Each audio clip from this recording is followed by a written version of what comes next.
Ada 10 fakta menarik tentang anak-anak di Denmark. Apa aja ya?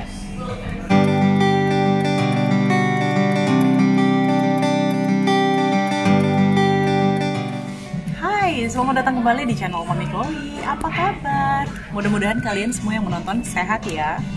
Aku lagi ada di Espresso House, salah satu coffee shop yang sangat populer di Denmark.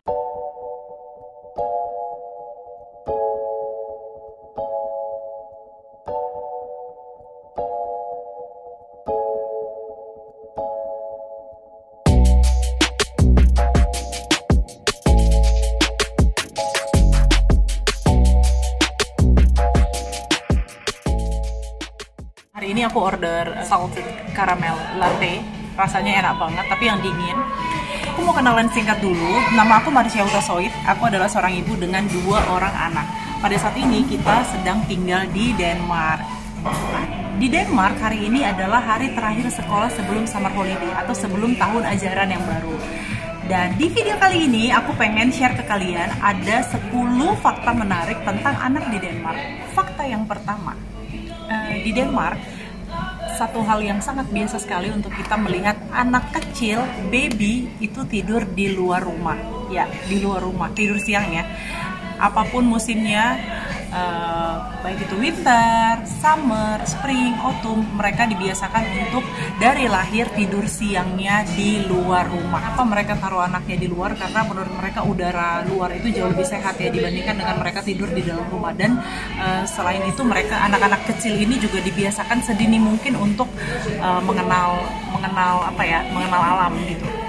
Dan ini juga diterapkan di sekolah. Jadi anak-anak kecil yang tidur siang itu biasanya strollernya diletakin di luar sekolah. Di sekolah maksudnya di TK-nya. Di TK-nya gitu.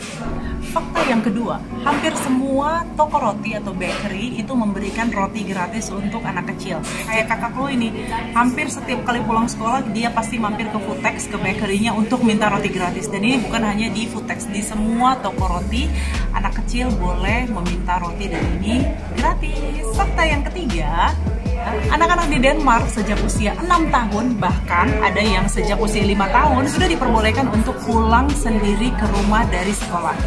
Mengagetkan banget ya, karena kita punya temen ya, dia usianya masih 5,5 tahun, setiap hari pergi ke sekolah sepedaan, pulang ke rumah juga sepedaan. Nanti di Denmark itu ada sistem namanya aula. Jadi aula itu guru-guru bakal update di sana anaknya sudah masuk nggak, atau anaknya sudah pulang nggak ke rumah, atau apa saja kegiatan mereka di sekolah, semuanya bakal diupdate di aula. Fakta yang keempat, sangat biasa sekali kita melihat anak-anak kecil di Denmark itu berlarian tanpa pengawasan orang tua. Kenapa? Karena anak-anak di Denmark sejak usia 2 tahun sudah diajarkan tertib berlalu lintas. Contohnya Abang Yesa, waktu kita pindah ke sini di usia Abang Yesa 2 tahun, Abang Yesa dapat materi dari kantor polisi. Kantor polisi memberikan materi untuk kita mengajarkan ke anak kita bagaimana caranya berlalu lintas. Contohnya nih di jalan ini, mereka akan diajarin, di situ diajarkan kita tidak boleh melewati garis yang abu-abu, dan juga kalau menyeberang kita harus tekan tombol dulu dan tidak boleh menyeberang di sembarang tempat. Itu juga dengan di sekolah ya, sejak usia anak 2 tahun, guru-gurunya dari sekolah biasanya mengajak anak-anak ini untuk berjalan-jalan keluar ketika cuaca lagi bagus, baik itu ke museum, ke taman, ke city center, ke playground. Dan biasanya hanya ada 2 guru pendamping, satu di depan dan satu di belakang. Anak-anak ini sudah diajarkan untuk bergandengan tangan dan mereka akan mengikuti gurunya. Nggak ada tuh yang keluar jalur, nggak ada yang tiba-tiba lari ke tengah jalan. Nggak pernah, sama sekali kita nggak pernah ngeliat pemandangan begitu. Dan menurut aku itu hebat banget ya. Fakta yang kelima adalah di Denmark sangat biasa sekali kita melihat orang tua meninggalkan anaknya di dalam mobil ketika mereka lagi berbelanja, tapi kondisi jendelanya semua dibuka ya, supaya anak-anak ini sirkulasi udaranya baik.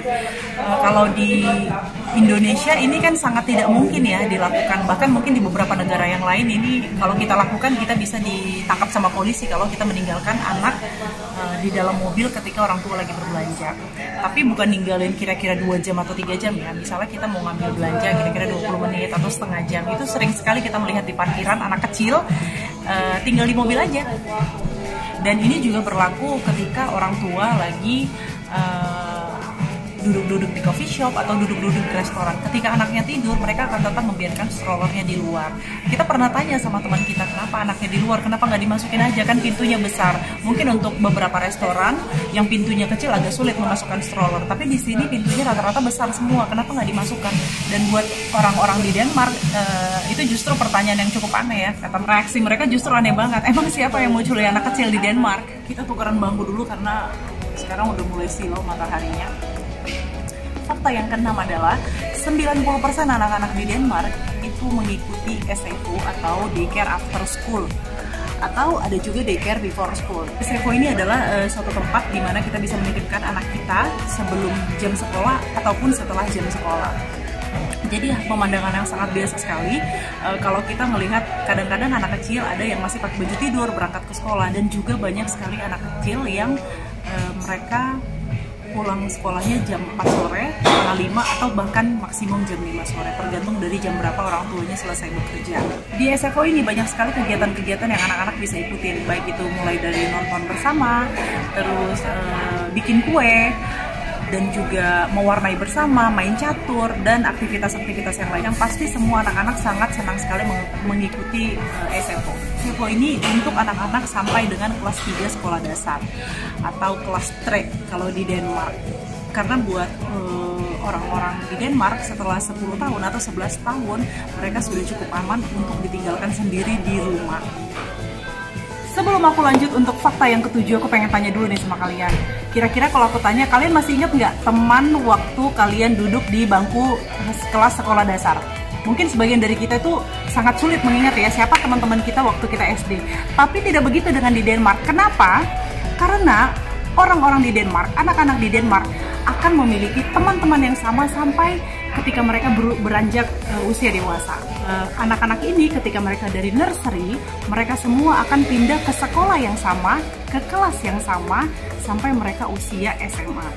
Jadi karena itulah, anak-anak di Denmark akan memiliki grup pertemanan yang sama sampai mereka nanti usia dewasa. Fakta yang ke-8, anak-anak di Denmark sangat senang sekali dengan kegiatan outdoor. Mereka sangat senang sekali bermain di luar, khususnya di hutan ya. Mungkin ini juga ada hubungannya dengan poin nomor 1, anak kecil dari lahir sudah dibiasakan tidur di luar. Ini tentu saja didukung dengan banyak sekali taman-taman bermain ya. Baik itu di hutan, taman bermainnya juga tetap ada. Biasanya di daycare atau buat bahasa Denmarknya børnehave, anak-anak sebelum memasuki usia sekolah itu dari kelas 0 ya. Kelas 0 itu kayak TKB mungkin di Indonesia. Jadi 6 bulan sebelum memasuki TKB, anak-anak di Denmark akan dibawa ke hutan. Jadi mereka akan sekolahnya di hutan. Kayak Abang Yesa sekarang, Abang Yesa udah 2 bulan ini sekolahnya di hutan. Di videonya kayak gini. Di Denmark ini salah satu hal yang menurut aku menarik sekali, karena anak-anak kecil ini bukan hanya diajarkan secara akademis ya, tapi mereka juga diajarkan mengenal alam. Kakak Chloe itu lebih tahu pohon-pohon daripada aku dan si papi. Kayak kita lagi jalan-jalan, mami ini pohon ini loh, buahnya seperti ini loh. Nah itu kakak Chloe tahu. Begitu juga dengan Abang Yesa, dia bisa bedain ini ulet apa, terus ini serangga apa. Itu semua karena mereka belajar banyak hal di hutan. Fakta yang ke-9 adalah anak-anak di Denmark hampir semuanya sangat berani dan juga percaya diri. Contohnya nih, kalau misalnya kita datang ke sekolahnya Abang Yesa, anak-anak ini semua kan sudah mengenali wajah kita. Biasanya mereka akan sapa, "Hai Yesa semua, kamu lagi cari Yesa ya?" Atau bahkan sering sekali hampir semua teman-teman Yesa tuh pasti nanya aku, "Kamu namanya siapa?" Hiledu. Begitu juga dengan teman-teman kakak Chloe di sekolah. Karena teman-teman kakak Chloe ini udah 3 tahun, mereka hampir semuanya masih sama dari waktu kakak Chloe di daycare. Jadi udah jauh lebih dekat lagi. Kadang-kadang kalau ketemu langsung peluk, dan sering banget juga, Marisha, besok aku boleh nggak main ke rumah Chloe? Itu sangat berani sekali, bener-bener seperti tidak ada jarak lagi ya. Dan di Denmark itu anak-anak sekolah ke gurunya tidak ada yang memanggil Miss atau Mister atau apapun itulah ya, mereka panggilnya nama. Kalau di Indonesia kan kalau kita manggil guru dengan nama kan bisa-bisa digamplok ya. Dan ini termasuk salah satu yang jadi culture shock juga ya buat kita ya. Kita sudah sampai di fakta yang terakhir, fakta yang ke-10. Sebelum aku kasih tahu faktanya, ini masih kontroversial ya. Jadi baru-baru ini Dewan Etik Denmark merekomendasikan untuk anak di atas usia 10 tahun sudah boleh menentukan jenis kelamin mereka. Jadi contohnya kalau dia lahir perempuan dan di atas setelah 10 tahun dia pengen berubah menjadi laki-laki, itu sudah diperbolehkan. Dan lagi-lagi ini masih kontroversi dan aku juga nggak mau terlalu banyak komentar tentang fakta yang terakhir ini. Jadi begitulah 10 fakta menarik tentang anak-anak di Denmark. Gimana? Kira-kira fakta yang nomor berapa yang paling mengagetkan kalian? Dan tentu saja ini juga termasuk ke dalam culture shock juga ya buat kita, karena nggak semuanya kita juga setuju dengan fakta-fakta ini. Semoga video kali ini bisa menghibur kalian dan menambah wawasan. Kalau kalian suka dengan video ini, jangan lupa di like, di komen, dan di subscribe ya, supaya aku semakin semangat bikin video-video yang lainnya. Sampai ketemu di vlog Mami Chloe yang lainnya. Bye-bye.